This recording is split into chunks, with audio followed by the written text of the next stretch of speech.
அடிமைப்பட்டிருக்கிறது. அதனால I am not able to get out of that. அதனால விசுவாசிகளுடைய போராட்டம். அதுக்கு விடுதலை என்ன? ரோமர் 8ஆம் அதிகாரம் 1-2 வாசிங்க. அதனாலதான் பரிசுத்த ஆவியானவர் பெற்றுக்கொள்ளுங்க. நீங்க கேட்டு பெற்றுக்கொள்ளுகிறது வரை உங்க ஜெபத்தை நிறுத்தாதுங்க. நான் எப்பவுமே சொல்றது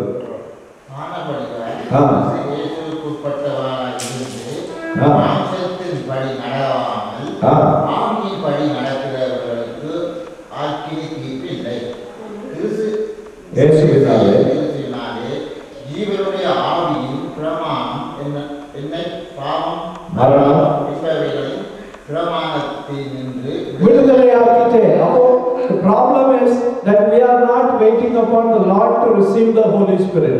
இயேசு கிறிஸ்து சீஷர்களை பார்த்து சொன்னாரு, நீங்க எருசலேமை விட்டு வெளியே போகாதீங்க. நீங்க என்னைக்கு பரிசுத்த ஆவியின் அபிஷேகத்தை பெற்றுக்கொண்டீங்களோ அந்த நாள் வரை நீங்க வெளியே போகாதீங்க, தடுத்திருங்கன்னு சொல்லி. விசுவாசிகள் நீங்க தடுத்திருந்து பரிசுத்த ஆவியை பெற்றுக்கொள்கிறீங்களா? ஆண்டவர் ஒருவரையும் பாகுபாடு பார்க்கிறவர் இல்லை. அதாவது ரட்சித்து உங்களை பரிசுத்த ஆவியினால நிரப்புவேன்னு சொல்லியிருக்கிறார். ஆனா பரிசுத்த ஆவியை எல்லாருக்கும் கொடுக்க மாட்டேன்னு சொல்லியிருக்கிறார். ஏன்னா பரிசுத்த ஆவியை தேவனை அறிந்து கொண்ட ஜனங்களுக்கு, தாகம் உள்ளவர்களுக்கு, கேட்கிறவர்களுக்கு நான் கொடுப்பேன்னு சொல்லியிருக்கிறார். அப்போ அறமுறை மனதோடு இருக்குமா இல்லையா அப்படின்னு கேட்டுட்டு இருந்தாலும் ஒரு நாள் ரிசீவ் பண்ண மாட்டோம். கிடைக்காதபடி நான் கிடைச்சிட்டேன்னு சொன்னாலும் we will be fooling ourselves. அதனால நம்ம இந்த போராட்ட சரீரத்தில் உள்ள போராட்டத்தை வெற்றி பெறணும்னா we have to be controlled by the Holy Spirit. அதான் இங்க சொல்லப்பட்டிருக்கிறது.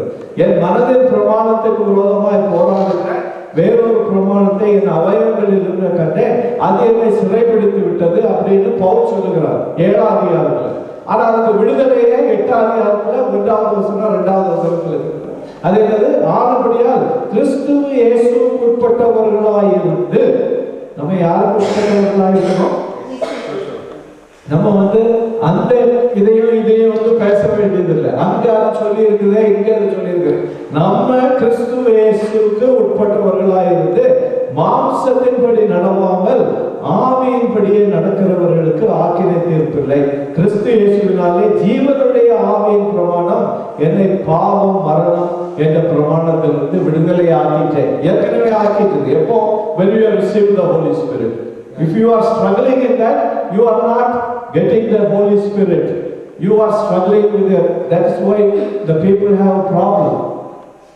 Now there are so many things I don't want to say because it will discourage you. அதாவது எல்லாருக்கும் நம்ம டைம் கொடுக்கிறோம். தேவனுடைய சமூகத்தில் ஆண்டவரே நீர் என்ன அபிஷேகிக்காம நான் இந்த ஜெபத்தை நிறுத்த போறதில்லை.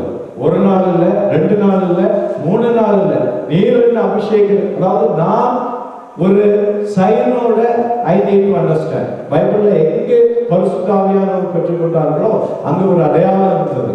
அப்போஸ்தலர் நடவடிக்கைகளை திரும்ப திரும்ப வாசித்து நீங்க எப்படி பெற்றுக்கொண்டார்கள் என்று பாருங்க. அதாவது பெற்றுக்கொண்டோம்னா எனக்கு சந்தேகமே இருக்காது. I know that I have received the Holy Spirit. அதனாலதான் இந்த போராடுகிற ஜனங்கள் இன்னும் விடுதலை பெறலன்னு அர்த்தம். விடுதலை பெற்றீங்கன்னா இந்த போராட்டத்துல you will be successful. You will not, because the fight is not yours. கர்த்தர் சொல்லுகிறார், நான் உனக்காக போராடுகிறேன். கர்த்தர் போராடும் போது we will never be defeated. நம்ம வாழ்க்கையில defeat வருதுன்னா we are not still walking with the Lord according to the word of God. இந்த பிரமாணத்தை நம்ம அழிக்கணும்னா, பாவ பிரமாணத்தையும் இந்த மரண பிரமாணத்தையும் அழிக்கணும்னா இயேசு கிறிஸ்துவுக்கு உட்பட்டவர்களாயிருந்து நம்ம பரிசுத்த ஆவியின் வழி நடத்துவதில் நடத்தப்படணும். அடுத்தபடியாக ஆவிக்குரிய ஆயுதங்களை உபயோகிக்க வேண்டும். சும்மா சொல்லப்படல. ஆயுதங்கள் என்று சொல்லும் பொழுது நம்ம உலகத்துல சண்டை போடுறது, வாயை வச்சுக்கிட்டு சண்டை போடுறதும், நமக்கு முடிந்த அளவுக்கு அதாவது ட்ரிக் பண்ணி அவங்களுக்கு ஏதாவது துன்பத்தை உண்டு பண்றது, விரோதமா ஏதாவது ஒரு காரியத்தை, இதனால எந்த வெற்றியும் கிடைக்காது. Christians should not fight the fight with the worldly armaments. இங்க சொல்லப்பட்டிருக்கு 2 கொரிந்தியர் 10:4-6 வாசிங்க. 4-6. 2 Corinthians chapter 10:4-6. We have to fight the fight with the power of the Holy Spirit. அதுக்கு விரோதமா எதுவும் நிற்க முடியாது. It pulls down the strongholds. 2 கொரிந்தியர் 10:10 அதிகாரம் 4-6 வரை. Hallelujah. நமக்கு விரோதமாக போராட்டங்கள் உண்டு. ஆனா அந்த போராட்டங்கள் நமக்கு விரோதமா நிக்க முடியாது. 2 கொரிந்தியர் 10ஆம் அதிகாரம் 4 இருந்து 6 வரை.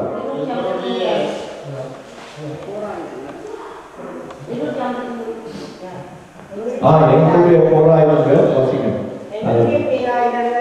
மாம்சத்துக்கு ஏற்றவையாயிராமல் அரண்களை நிர்மூலமாக்குவதற்கு தேவபலமுள்ளவராய் இருக்கிறது. அவைகள் நாங்கள் தர்க்கங்களையும் தேவனை அறிகிற அறிவுக்கு விரோதமாய் எழுப்புகிற எல்லா வேட்டியையும் நிர்மூலமாக்கி எந்த எண்ணத்தையும் கிறிஸ்துவுக்கு கீழ்ப்படிய சிறைப்படுத்துவர்களாய் இருக்கிறோம். உங்கள் கீழ்ப்படிதல் நிறைவேறும் போது எல்லா கீழ்ப்படியாமைகளும் தக்க நீதியுள்ள தண்டனையை செலுத்த ஆயத்தமாய் இருக்கிறோம். இது எப்போ நடக்கும்? உங்களுடைய கீழ்ப்படிதல் நிறைவாகும் பொழுது. அப்போ இந்த பிரச்சனை நம்ம திரும்ப அட்டாக் பண்ணீங்கன்னா நம்முடைய கீழ்ப்படிதல் இன்னும் நிறைவாகல. விளங்கிச்சுதா? இங்க என்ன சொல்லப்பட்டிருக்கிறது? எங்களுடைய போராயுதங்கள் மாம்சத்துக்குரியவைகளாயிராமல் அரண்களை நிர்மூலமாக்குகிறதுக்கு தேவ பலமுள்ளவைகளாய் இருக்கிறது. அரண்களை நிர்மூலமாக்குறதுன்னா அவ்வளவு பெரிய போர்ட்ரஸ் இருந்தாலும் அது நிர்மூலமாக்குகிறதே தேவனுடைய பலம். என்னுடைய சரீர பலம் இல்ல. நான் அந்த மூளையில உபயோகித்து ஒருத்தருக்கு விரோதமா ஒருத்தர் சண்டை போடுகிற சண்டை ஒரு நாளும் உங்களுக்கு வெற்றியை கொண்டு வராது. You surrender to Christ and the power of God will make every fortress to fall. அங்கதான் சொல்லப்பட்டிருக்கிறது எக்ஸ்பிளனேஷன். நாங்கள் தர்க்கங்களையும் தேவனை அறிகிற அறிவுக்கு விரோதமாய் எழுப்புகிற எல்லா மேட்டியுமே மூலமாக்கி நிர்மூலமாக்குகிறது. தேவனை அறிகிற அறிவுக்கு விரோதம். தேவனை அறிகிற அறிவுக்கு விரோதம் என்னது? தேவனுக்கு விரோதமான எண்ணங்கள். இவைகளெல்லாம் நிர்மூலமாக்கணும்னா we have to surrender to the Lord Jesus Christ and receive the power of the Holy Spirit. அது என்ன பண்ணுகிறது? எல்லா எண்ணத்தையும் கிறிஸ்துவுக்கு கீழ்ப்படிய சிறைப்படுத்து. உங்கள் கீழ்ப்படுதல் நிறைவேறும் பொழுது இது நடக்கும். கீழ்ப்படுதல் நிறைவேறாதபடி எது நடக்காது. அந்த கடைசி வசனத்தை வாசிங்க, 6வது வசனத்தை.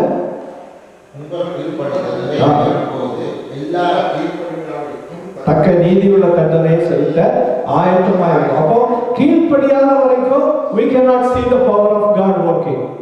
அதாவது விசுவாசிகளுடைய ப்ராப்ளம் இதான். நம்ம எல்லாத்தையும் கேட்கிறோம், ஆனா தேவனுக்கு முழுமையா ஒப்பு கொடுக்கிறதுக்கு இன்னும் போராட்டம், இன்னும் சரீரத்துல போராட்டம். அந்த போராட்டம் எப்ப நம்ம வெற்றி பெறோம்னா ஆவியினால் நிறையும் பொழுது. அதனால ஆவியினால் நிறையப்படுறதுக்கு we have to keep on praying every day till we are endued with power. அந்த பவர் வரும் பொழுது தேவனுடைய எல்லா ஆயுதங்களும் நம்ம தெரிந்து கொண்டவர்களா இருக்கிறோம். அந்த ஆயுதங்களை தெரிந்து கொண்டோம்னா இந்த உலகத்தினுடைய போராட்டங்களை எல்லாம் நம்ம என்ன செய்வோம்? நிர்மூலமாக்குவோம். ஹல்லேலூயா. அந்த வல்லமை விசுவாசிக்குள்ள வரும் பொழுதுதான் இந்த இன்டர்னல் ஃபைட்டிங் will stop. நம்ம we don't need to worry about this internal fight. அது நம்முடைய மனதை பழைய நிலைமைக்கு கொண்டு போக முயற்சி கொண்டே இருக்கும். ஏன்னா God with the Holy Spirit is renewing our mind. இப்போ நம்முடைய மைண்ட் இந்த உலகத்தினுடைய காரியங்களை நோக்கி பார்க்கிறது இல்லை. நம்ம மைண்ட் இட்டர்னல் திங்ஸை பார்க்குது. அவருடைய வல்லமை நமக்குள்ளே கிரியை செய்கிறது. அதனால அடுத்தபடியாக நம்முடைய எதிராளியை நாம் கண்களினாலே காண மாட்டோம். இந்த எதிராளியை நம்ம கண்ணில பார்க்க மாட்டோம், நம்ம வாழ்க்கையில தான் பார்க்கிறோம். ஆனா அதுக்கு பின்னால வேலை செய்கிற எதிராளிய we don't see. அதனால நம்ம என்ன பண்ணுறோம்? சரீரத்துல பார்க்கறத சரீரத்துல அட்டாக் பண்ண விரும்புகிறோம். ஆனா எப்பவுமே தெரிஞ்சுக்கிற விசுவாசிகள் உங்களுக்கு பின்னால கிரியை செய்கிறது. அதுக்கு காரணம் என்னன்னா தேவனை அறிகிற அறிவுக்கு விரோதமாய் எழும்புகிற அந்த மனமேட்டுமை. இதை கொண்டு வருவதற்காக தான் பிசாசு கிரியைகளை செய்கிறான். தேவனை நீங்க அறியாதபடி பின்னால போகிறதுக்காக தர்க்கங்களை கொண்டு வருகிறார். உங்களுக்குள்ள மனக்கசப்பை கொண்டு வருகிறார். ஒருவருக்கு விரோதமா எண்ணங்களை கொண்டு வருகிறார். அதனால நம்முடைய எதிராளியை நம்ம கண்களினால் காண்பதில்லை. நம்ம என்ன செய்யறோம்? அவன் யார் மூலமா வேலை செய்யறானோ அந்த ஆளை அட்ராக்ட் பண்றோம் சரீரத்தில் செய்யும் பொழுது. ஆனால் தேவன் என்ன செய்ய சொல்லுகிறார்? எபேசியர் 6:12 வாசிங்க. எபேசியர் 6வது அதிகாரம் 12வது வசனம்.